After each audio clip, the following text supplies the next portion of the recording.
Salut à tous, on se retrouve aujourd'hui pour parler du FC Barcelone en ce lundi 10 octobre et on commence et on revient sur la victoire des Blaugrana hier 1-0 contre l'équipe du Celta Vigo. Donc une victoire très compliquée, surtout la deuxième période qui a été très délicate pour les Blaugrana qui ne voyaient plus le jour. Vraiment l'équipe du Celta Vigo avait le monopole du ballon, c'est eux qui avaient des occasions, ils tiraient. Heureusement que Ter Stegen a sauvé le Barça pas mal de fois hier, surtout en deuxième période parce que la première a été meilleure et c'est en première période où le Barça a inscrit l'unique but du match, donc c'est Pedri. Donc c'est vrai que peut-être l'équipe du Celta a dominé à cette deuxième mi-temps, mais à la fin du compte c'est bien le FC Barcelone qui s'impose 1-0 et on retient surtout ça, on retient le résultat.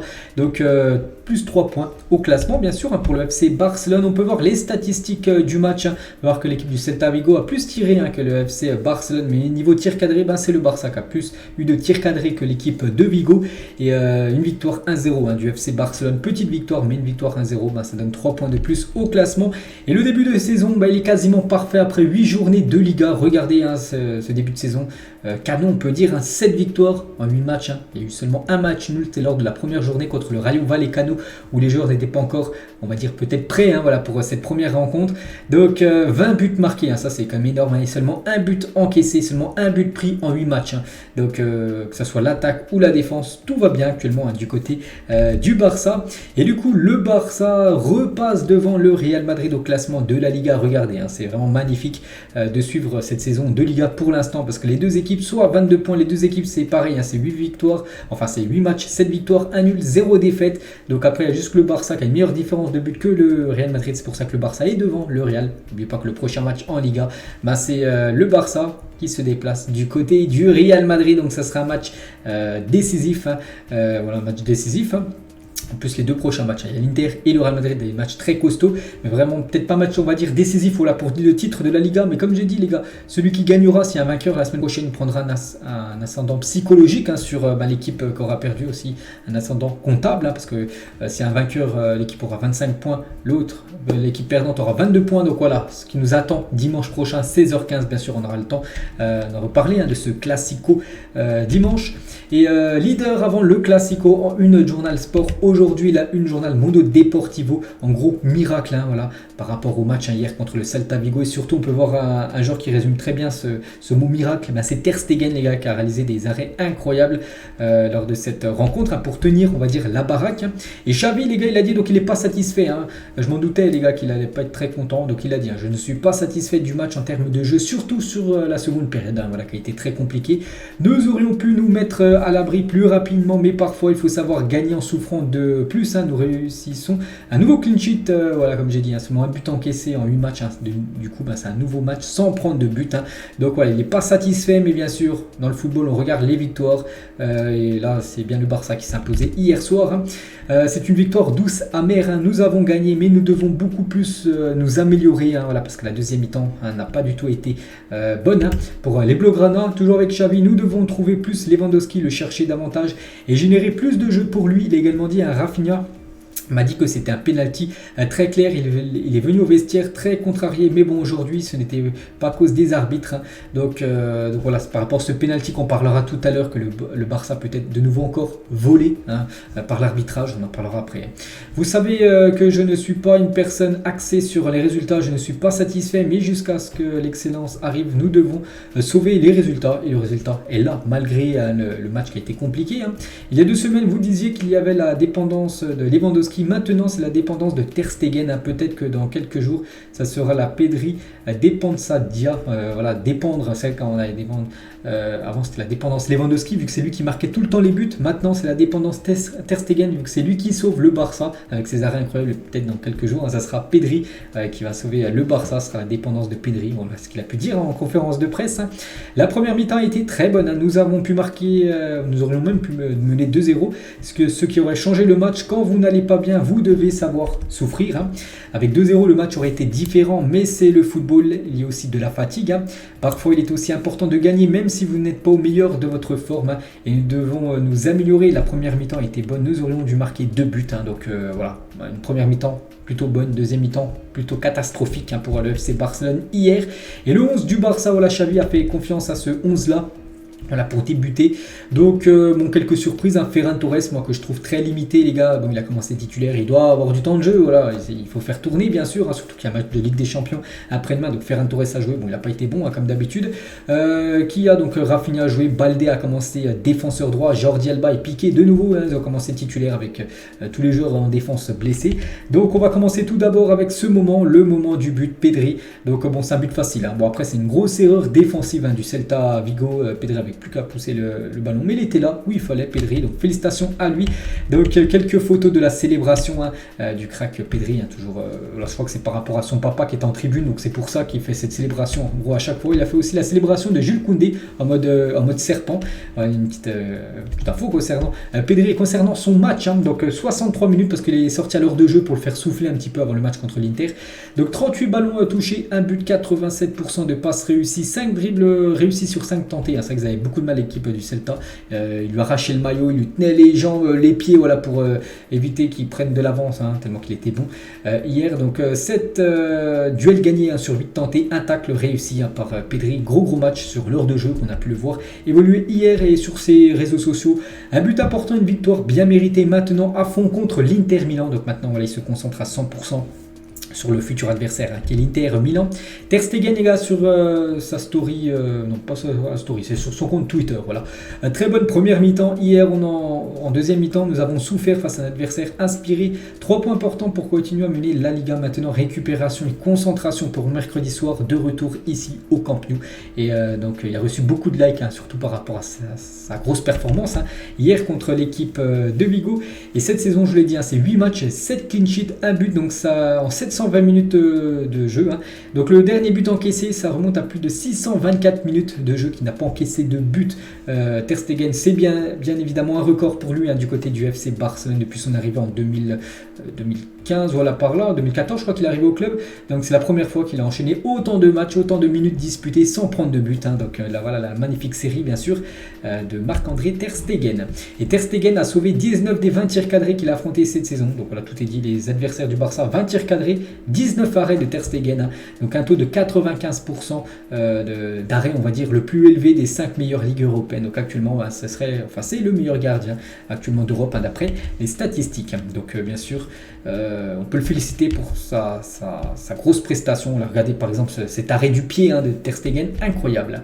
On va parler de l'homme du match. Donc c'est pas Pedri avec son but, c'est pas Ter Stegen avec tous ses arrêts, c'est lui, les gars. J'étais plutôt surpris que ça soit lui, malgré qu'il a fait quand même un match correct. Mais pour moi, par exemple, Ter Stegen, je pense, aurait mérité, hein, ce prix d'homme du match. Bref, donc c'est Gavi, donc la hitmap, hein, de Gavi. Donc voilà, comme d'habitude, il a été partout, hein, le joueur espagnol. Et il a réalisé 71 sprints ce soir, soit 22 de plus que le deuxième joueur sur la pelouse dans ce domaine, un MVP. Donc voilà, il a beaucoup couru, beaucoup de sprints, hein, voilà, c'est incroyable, comme plus de 22 sprints de plus que le deuxième joueur avec le plus de sprints, hein, lors de cette rencontre. Incroyable, hein. Gavi, donc voilà, c'était chaud avec le joueur Oscar, hein, regardez, il a carrément pris la gorge. Est-ce qu'il a pris un jaune? Je me souviens plus s'il a pris un jaune, hein, comme le joueur du Celta, parce que tu n'as pas le droit de prendre un joueur comme ça à la gorge. On va parler du penalty, je vous l'ai dit tout à l'heure, les gars. De nouveau, le Barça, pas avantagé avec l'arbitrage, hein. Rafinha, pourtant crocheté, n'a pas obtenu de penalty. Votre avis? Notre avis, c'est tout simplement qu'il y avait penalty. Il y a déjà eu un penalty qui n'avait pas été sifflé au Bayern Munich, hein, souvenez-vous. Il y avait déjà eu un penalty qui n'avait pas été sifflé il y a quelques jours à Milan, avec la main de Dumfries, le défenseur de Milan. Et de nouveau, cette fois-ci, un penalty qui n'a pas été sifflé. Heureusement, il y a la victoire au bout, mais on sait que des fois, ça fait 0-0 ou une défaite. On a pu le voir en Ligue des Champions. Donc de nouveau, les arbitres, hein, n'ont pas été, que ce soit l'arbitre principal et l'arbitre à assistance vidéo, n'ont pas été bons hier. Gérard Piqué, les gars, contre le Celta, gros match de sa part, hein, 90 minutes de jeu, 84 ballons touchés, on peut voir, voilà, tout ce qu'il a fait, hein, 2 tacles, 8 transversales réussis sur 9 tentés, 7 duels gagnés sur 10 tentés, 1 dribble réussi sur 1 tenté. Donc voilà, gros match de Gérard Piqué, il a été bon en défense.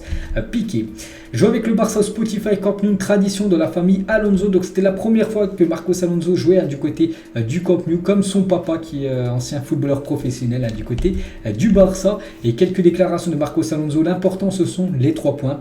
Ils ont eu les occasions de possession et en seconde période, nous devons nous améliorer. Et Ter Stegen connaît une saison incroyable, mais je préférais qu'il n'ait pas à faire des arrêts. Nous devons nous améliorer, bien sûr. C'est dire que le Barça subit si Ter Stegen brille. C'est dire que le Barça prend trop de tirs. Et ça, il faut rectifier ça immédiatement. Jordi Alba, une victoire importante devant nos fans pour monter en puissance pour une semaine très importante qui nous attend. L'Inter plus le Real Madrid.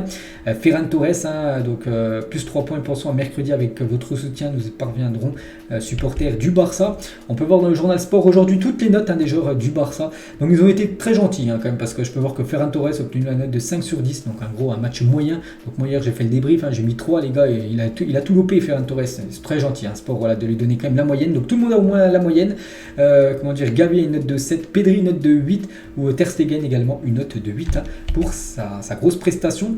Il y avait beaucoup de monde hier au Spotify Camp Nou, plus de 81 525 supporters étaient présents pour soutenir le FC Barcelone hier contre l'équipe du Celta Vigo. On attend encore une grosse affluence après-demain contre l'équipe de l'Inter.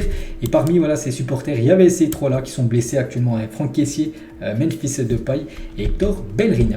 Et les travaux du nouveau Camp Nou continuent. Donc quelqu'un a pris une photo l'avant-match, quelques heures, ça devait être une heure au moins avant le coup d'envoi. Et on peut voir qu'une tribune a été fermée au-dessus du Spotify Camp Nou, parce que vous savez qu'actuellement il est en travaux, ce stade normalement qui sera fini en 2026. Du coup le Barça les gars, donc voilà, ce match contre Celta Vigo c'est fait, il y a victoire maintenant. On se concentre sur cette semaine qui est déterminante, l'Inter plus le Real Madrid. Donc voilà, deux énormes matchs pour le Barça, un à domicile, l'autre à l'extérieur. Donc voilà, c'est vrai, à la fin de la semaine là, après les deux matchs, on en saura un petit peu plus bien sûr, parce que là je pense que c'est les deux premiers, deux énormes chocs. Bon, ils ont déjà joué le Bayern et tout, mais là vraiment l'espace de très peu de jours, donc là c'est coup sur coup, deux énormes chocs pour les Blaugrana. Et toujours fidèle, merci, mercredi on se bat tous ensemble pour essayer. Déjà il faut absolument battre l'Inter Milan, on le sait. Donc je ferai une vidéo les gars spéciale avant match, elle sortira mercredi matin aux alentours des 9h concernant cette rencontre contre l'Inter. Je vous donnerai les compos probables, je vous donnerai les déclarations de Xavi, sera en conférence de presse demain soir bien sûr avant la rencontre. Donc voilà, vous saurez tout mercredi matin. Et le Camp Nou les gars sera plein, normalement il sera à guichet fermé contre l'Inter Milan en Champions League. Alejandro Balde sera probablement l'arrière droit contre le Real Madrid. Il a été arrière droit hier contre le Celta. Il devrait de nouveau occuper ce poste de défenseur droit contre l'équipe de l'Inter Milan après-demain. Quelques déclarations de Juan Laporta hier qu'on a fait pas mal. Nous soutenons fermement la Super League. Ça sera une ligue ouverte basée sur la méritocratie et respectant les championnats nationaux. Donc il a fait ces déclarations et pas mal d'autres. Il parle de l'actualité actuellement, ce qui se passe du côté de Barcelone. Si tu ne le vois pas avec le VAR, c'est pas un hasard, c'est honteux. On pense que la Super League sera bien plus professionnelle. Donc là il parle de la VAR, par exemple, qui n'avait pas vu la main de Dumfries lors du match de Ligue des Champions contre l'équipe du Barça il y a quelques jours avec le match Inter-Barça. Bref, il dit aussi l'arbitrage à Milan était honteux. Je l'ai fait savoir à l'UEFA, donc en gros il a peut-être appelé l'UEFA, le président, pour dire que l'arbitre de la rencontre a été honteux. L'arbitre et aussi ceux qui étaient à l'assistance vidéo. Paisiblement, nous avons essayé de rétablir les salaires sans forcer personne.